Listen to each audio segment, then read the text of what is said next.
recent announcements, changes made by the government of Japan. India welcomes Japan's review of the three principles on transfer of defense equipment and technology. Defense and security cooperation forms an important pillar of India-Japan special strategic and global partnership.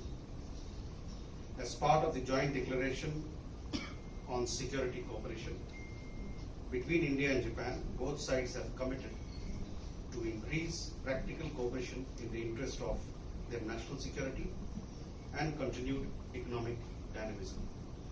This includes promotion and facilitation of technological and industrial collaboration between the government entities and private sector stakeholders for resilience in sectors critical to national security.